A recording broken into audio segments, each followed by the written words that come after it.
Welcome to everyone to the Kimberlite webinar for cementing services, wellheads, and liner hangers. My name is David Batt, President of Kimberlite Research, and I'm glad you're able to join us today. This is the sixth in the Kimberlite webinar series. Our past webinars have included a review of the intervention services market, directional drilling services such as mud motors, MWD, rotary steerable systems and drill bits, and fluids. And we've also hosted webinars on the competitive landscape and supplier performance for hydraulic fracturing, perforating, artificial lift, and production chemicals.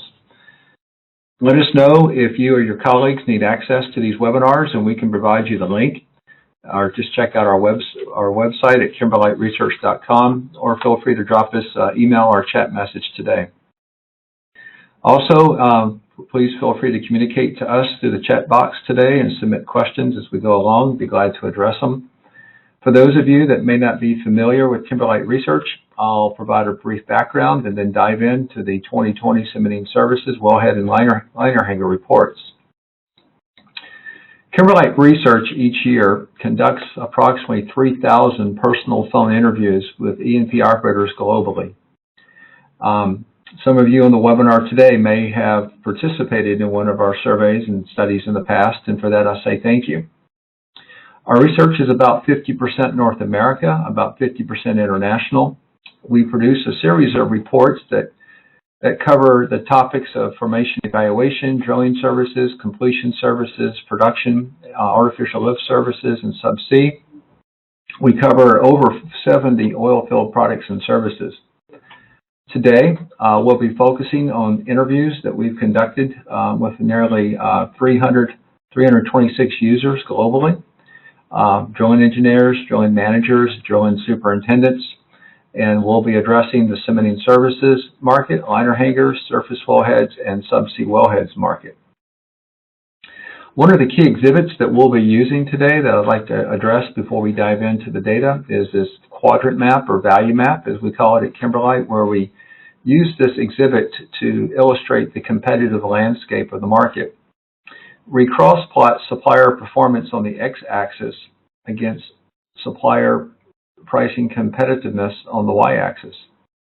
This top right-hand quadrant is viewed as the premium offering quadrant, where suppliers in this quadrant are viewed as costing more money than industry norm, but they're worth it because they deliver better than industry average performance and outcomes. The bottom right-hand quadrant is the value advantage quadrant. And this is the quadrant in which suppliers are viewed as delivering better than industry average performance, and they're really positioned to gain market share. The bottom left-hand quadrant is the discount quadrant. Suppliers that plot in this quadrant are viewed as performing below industry average, but offering attractive pricing to the point that they are worth what paid for. And then the top left-hand quadrant is the competitive disadvantage quadrant. Any oil and gas operator that's searching for best value would probably tend to avoid suppliers if possible in this top left-hand quadrant. For oil field service companies, any oil field service companies that are plotting into this top left-hand quadrant are certainly positioned to lose customers and lose market share. So with that, we'll dive into the cementing services report, wellhead, and liner hangers. One of the things we may want to start with is just what's our Kimberlite projections look like for 2021. Based on interviews with nearly 1,000 operators globally, what we find is that we expect U.S. land to drill about 9.6% more wells in 2021 versus 2020, and we expect the international land market to also increase by about 5.6% more wells to be drilled in 2021 versus 2020. The international land market will largely be back half loaded into the second half of 2021. You've noticed in U.S. land how we've kind of come off the bottom of 240 drilling rigs, and we're getting close to 400 drilling rigs. We also anticipate the U.S. land market to continue to experience drilling efficiencies and completion efficiencies, effectively allowing the oil and gas operators to accomplish more with less. The completion efficiencies through simultaneous hydraulic fracturing are rather significant, currently being realized in about the 30% range to 40% range. We'll be tracking this as we publish the hydraulic fracturing report later this year in August.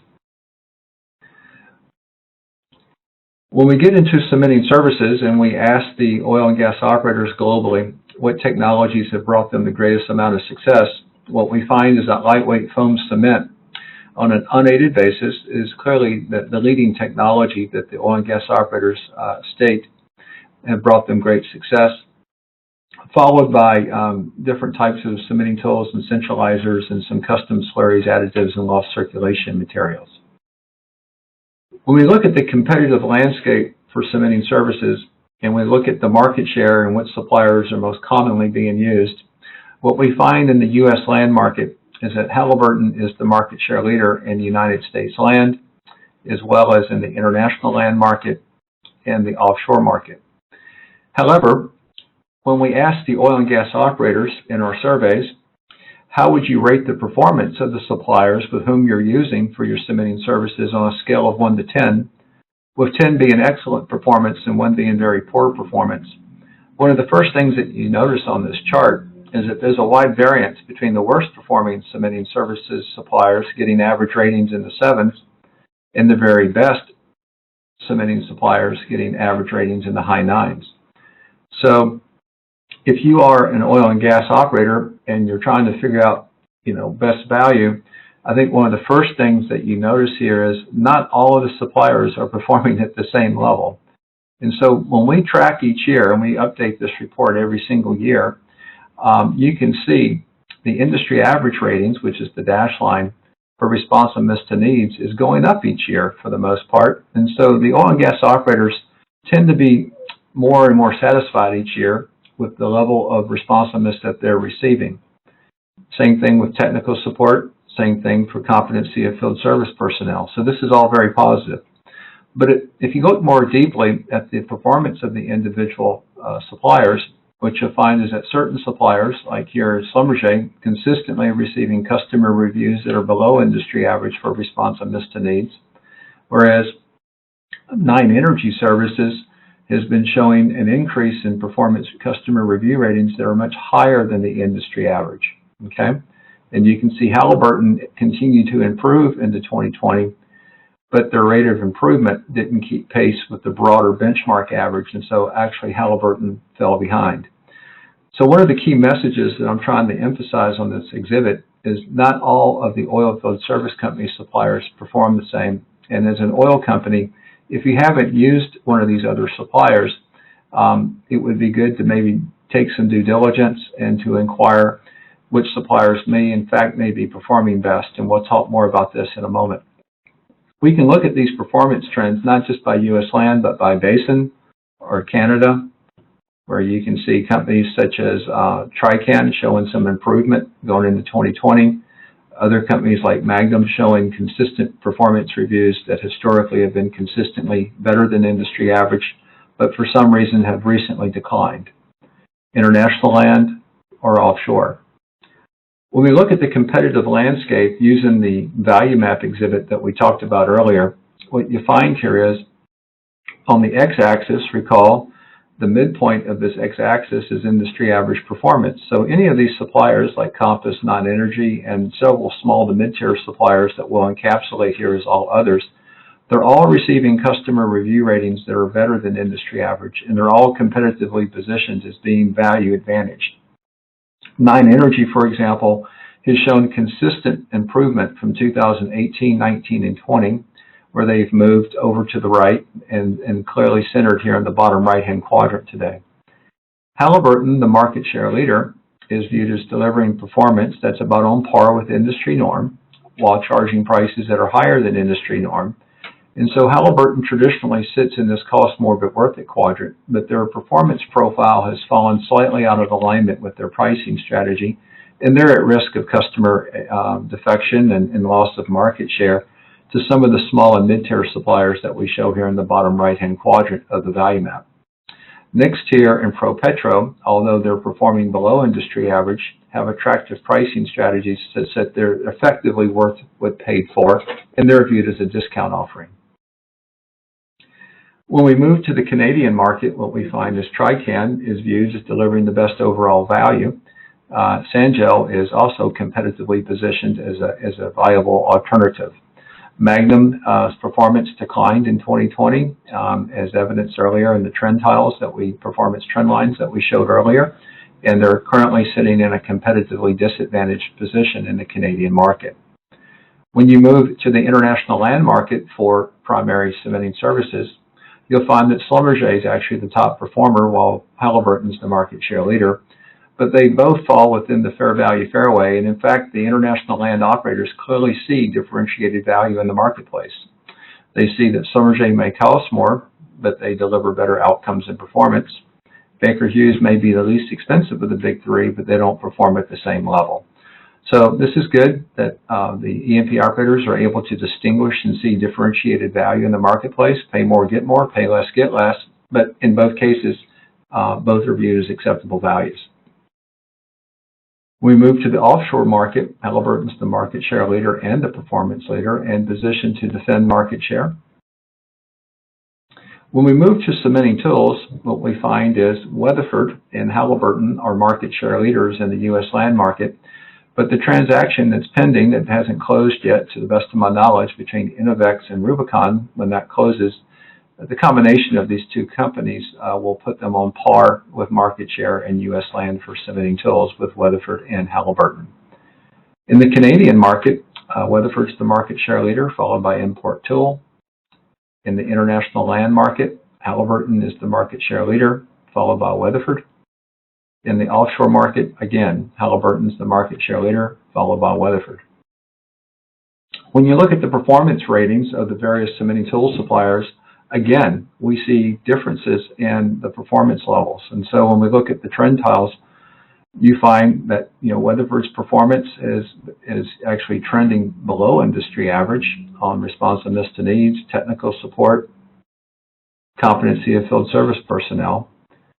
Weatherford's performance ratings for equipment, tool, reliability, and quality have consistently been viewed as being better than industry average or on par with industry average.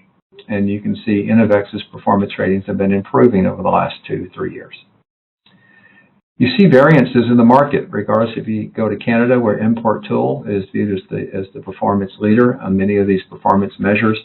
You can see for equipment quality and reliability, most all of the cementing tool suppliers are receiving customer review ratings that are on par with each other, and that much differentiation is currently being seen in the equipment quality and reliability, whereas we do see quite a bit of variance in supplier performance for technical support, competency of field service personnel, and responsiveness to needs. We also see supplier performance variances in the international land market and the offshore market. So when we translate this to the value map, which is again the graphical illustration of the competitive landscape in the United States land market, what we find is that Innovex and several of the small to mid-tier suppliers are viewed as some of the best overall values. Weatherford's pricing strategy seems to be on par with industry norm, as evidenced by their position on the y-axis, the pricing vertical axis that goes up and down. Their performance is slightly below industry average, as we noted earlier, but they still fall really close to the fair value fairway and are viewed as delivering an acceptable value. Again, Halliburton exhibits some vulnerabilities because their performance on average is viewed as meeting the industry norms, industry average, but their pricing strategy is a bit elevated. And so Halliburton really needs to improve performance to defend their current pricing strategies or risk additional customer defection and loss of market share to potentially Innovex and the host of small and mid-tier other suppliers that are in the market today. When we go to Canada, you can see that Import Tool is the leading provider in terms of performance and value. Weatherford's viewed as delivering good value as well, performing on par with industry norms and average, and attractively valued from a pricing strategy. So overall in Canada, Import Tool and Weatherford are competitively advantaged versus the broader market, and Halliburton is competitively disadvantaged, as you see them centered in the top left-hand quadrant. When you move to the international land market, you can see that Schlumberger is plotted in a very similar spatial position that we saw them plotted for cementing services. The big difference, though, is right now, their market share is not as large. You can see Weatherford is competitively positioned in the international land market and certainly positioned to grow market share. Halliburton, again, is exhibiting some competitive vulnerabilities to that of Weatherford and Schlumberger in the international land market. When we move to the offshore market, particularly when we move into the Gulf of Mexico, we find that Blackhawk is viewed as the premium-based supplier that delivers better than industry average performance. You see Weatherford is positioned as a discount provider, and Halliburton, although they are a market share leader in the Gulf of Mexico, exhibit competitive vulnerabilities. Moving to the surface wellhead market. When we ask the oil and gas operators some of the biggest problems that they most often experience when running surface wellhead equipment during drilling operations, what we find is that the oil and gas operators are most commonly experiencing challenges with seal problems and leaks, followed by alignment and installation issues. When we ask the oil and gas operators where they'd like to see improvements from the surface wellhead suppliers to address these issues, their feedback tends to revolve around the areas of improved product designs and engineering to handle the pad drills and being able to slide and move around the pad more easily. Improved competency of the field personnel and consistency of performance with training and retention, and just better quality control and QA/QC prior to showing up on site, making sure that all the parts are properly fit on spec. When we look at the United States land market, what we find is that Cactus is the market share leader and has been the market share leader for the last several years. You'll find that Cactus's growth in market share correlates quite nicely to their improvement and their leadership in performance and customer loyalty. You'll see that most of the other suppliers, be it TechnipFMC, Baker Hughes sold their assets to Pelican Energy, now called Vault Pressure Control, and Encore and Downing and others.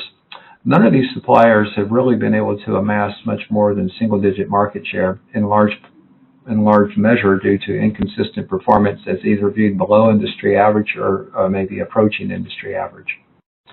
When we move to Canada, Streamflow is the market share leader. International Land, Schlumberger is the market share leader, followed by TechnipFMC, and offshore, again, Schlumberger is the market share leader, followed by TechnipFMC. When we look at the supplier performance ratings for surface wellheads, again, we see quite a bit of variance between the performance of the worst performing surface wellhead suppliers and the top performing surface wellhead suppliers. So again, if you're an oil and gas operating company, you're going to be challenged to try to figure out which supplier is performing at the best level, particularly if you've never used these other suppliers. And so if you strictly will going to select your suppliers based on lowest price, you're definitely not going to necessarily get the best overall performance and value. If you look at responsiveness to needs, for example, each year that we conduct the survey with the drilling engineers and drilling managers and drilling superintendents in the U.S. land market, we find that TechnipFMC has improved their performance ratings for responsiveness to needs, but has continuously lagged behind the industry average, the dash line. In 2020, they did decline along with Schlumberger and along with Weir. You can see the suppliers that showed some improvement in responsiveness were Vault, Streamflow. You can see that Cactus has consistently received customer review ratings that are higher than the industry average, be it for responsiveness for needs or equipment quality and reliability. Cactus is demonstrating performance leadership, both with competency of field service personnel and technical support. We see performance variances in Canada, international land, and offshore. So when you look at the competitive landscape in the United States land market, what we find is that Cactus has consistently, year after year, positioned themselves and distinguished themselves as really the top performing surface wellhead supplier in the market. And really competitively positioned to continue to grow somewhat, but they have about a third market share, so at some point they'll probably top out. There are other small to mid-tier suppliers that we can encapsulate here as all others. There's Streamflow right here that's sitting in a good spot as well. They're very large in Canada, they're not quite so large in the U.S., but the customer review ratings that they're receiving are very favorable. Downing, is performance has shown a decline over the last 3 years, and they're currently positioned in a discount position. And Schlumberger Cameron, who's traditionally been a leader in the business, continues to be viewed competitively disadvantaged, with performing below industry average with pricing higher than industry norm, along with Vault and Technique F&C. In the Canadian market, we find that StringFlow is viewed as not only the market share leader, but one of the performance leaders and very solidly positioned. You can see Cameron actually has improved their market position for 2020 and is viewed as performing on par with StringFlow this year. When you move to the international land market, you see Schlumberger Cameron is really the leading provider in terms of performance. A lot of the small to mid-tier suppliers are underperforming industry average, but attractively valued as viable discount offers. Technique F&C and Baker Hughes are viewed as underperforming industry average in the international land market.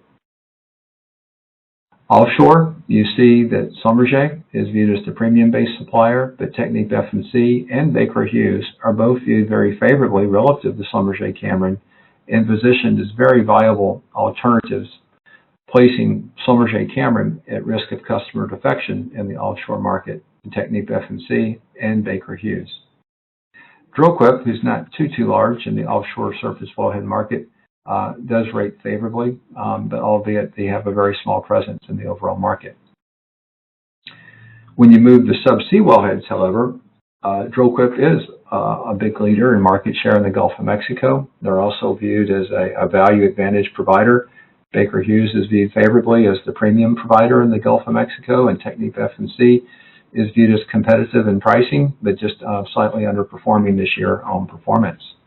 When we move internationally in the deep water for subsea wellheads, again, Technique F&C is up here, but Drillquip, as I want to talk about, is again down here. They're in a value advantaged position for international subsea wellheads.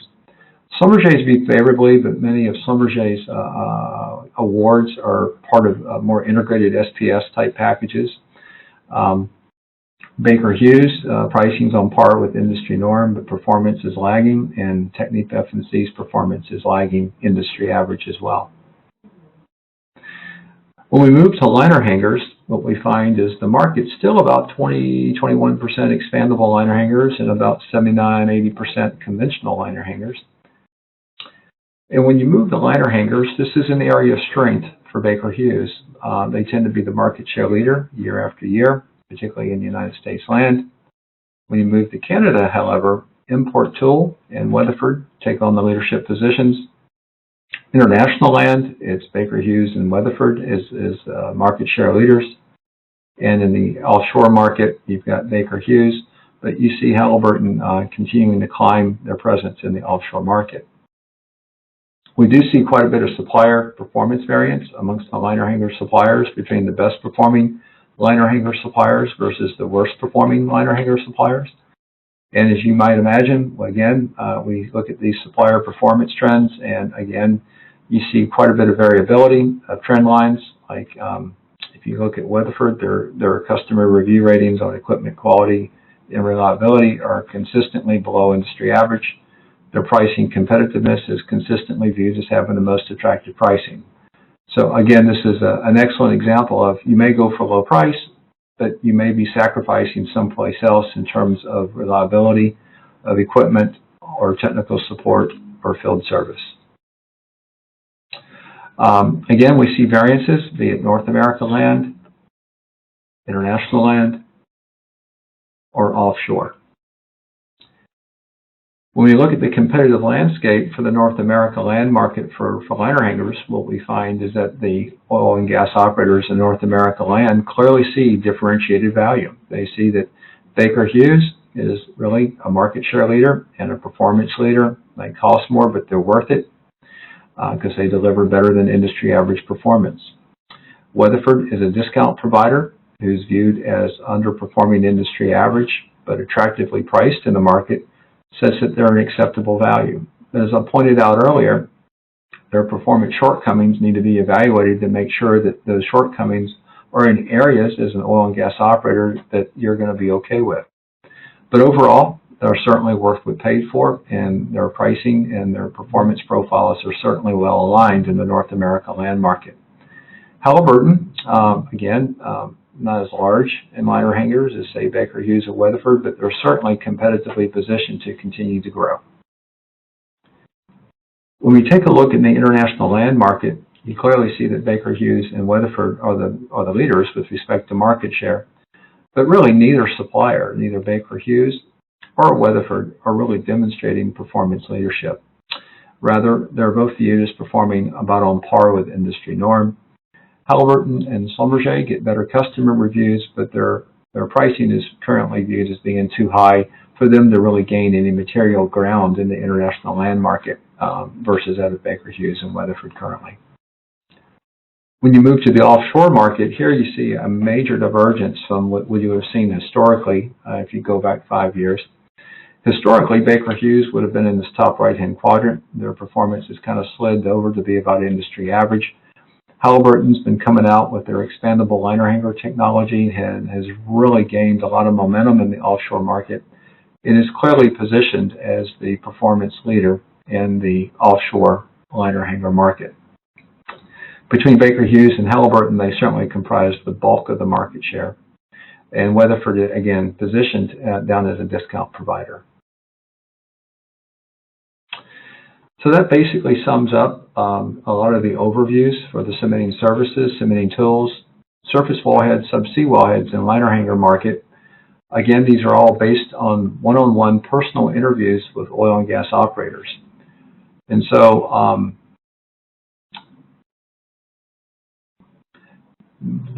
let me see if there's any quick questions that we want to address.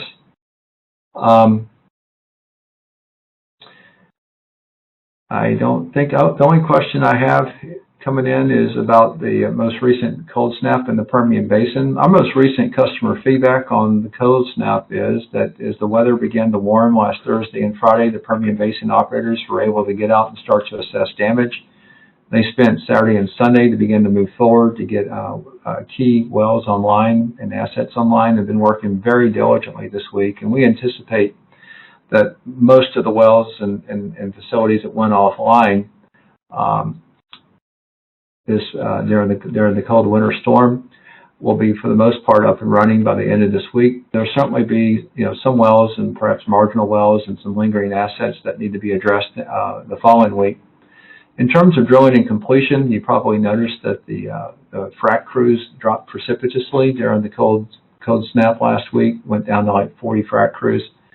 But those are going back to work and being reactivated, and so most of the drilling and completion activities are resuming back to normal, which is why we kept our projections for the wells drilled for 2021 relatively unchanged at this early stage, and based on the completion and the drilling efficiencies that are being realized in the market.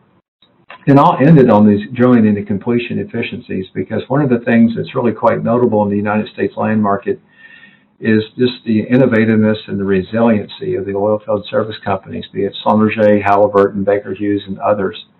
How we continue to work together with the oil and gas operators to drive efficiencies, to drill the wells more quickly and complete the wells more quickly. And so that innovativeness and entrepreneurship continues to drive our markets forward, even in the most challenging of times.